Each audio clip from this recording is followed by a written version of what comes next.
پاکستان اور ہنگری کے درمیان مفاہمتی یادداشتوں پر دستخط۔ تقریب کے بعد نائب وزیر اعظم اسحاق ڈار اور ہنگری کے وزیر خارجہ کی مشترکہ news conference.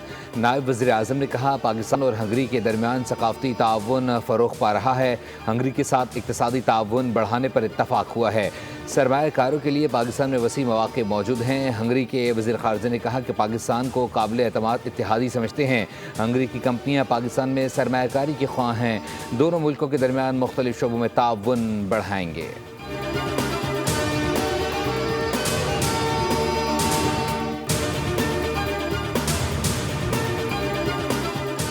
Pakistan stock market میں اونچی اڑان 100 انڈیکس میں 1000 سے زائد پوائنٹس کا اضافہ ریکارڈ، 1,17,000 کی سطح بحال۔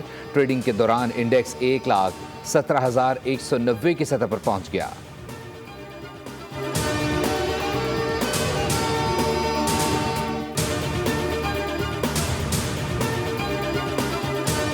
وزیر اعظم شہباز شریف سے برطانوی لارڈ واجد خان کی ملاقات۔ اوورسیز پاکستانیز کنونشن میں شرکت پر شکریہ ادا کیا۔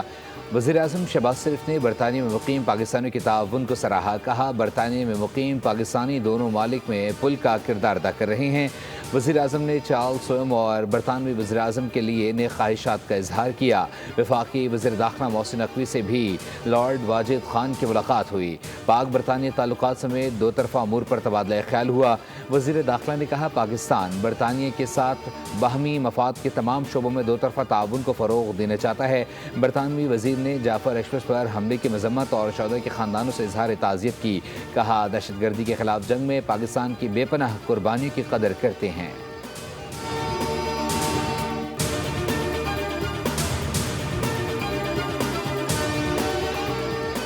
جی ایچ کیو راولپنڈی میں عسکری اعزازات دینے کی تقریب۔ Army chief general Asim Munir نے افسران اور جوانوں کو ستارہ امتیاز ملٹری اور تمغہ بصالت سے نوازا۔ آرمی چیف نے کہا شہداء اور غازی ہمارا فخر ہیں۔ آج کا امن اور آزادی ان شہداء کی قربانیوں کی مرہون منت ہے۔ آرمی چیف نے شہداء کے خاندانوں کے عزم اور قربانیوں کا بھی اعتراف کیا۔ کہا پاک فوج اور قانون نافذ کرنے والے اداروں کا بے لوث عزم قابل تعریف ہے۔ آرمی چیف نے انسداد دہشت گردی کی کارروائیوں میں پاک فوج اور قانون نافذ کرنے والے اداروں کو سراہا۔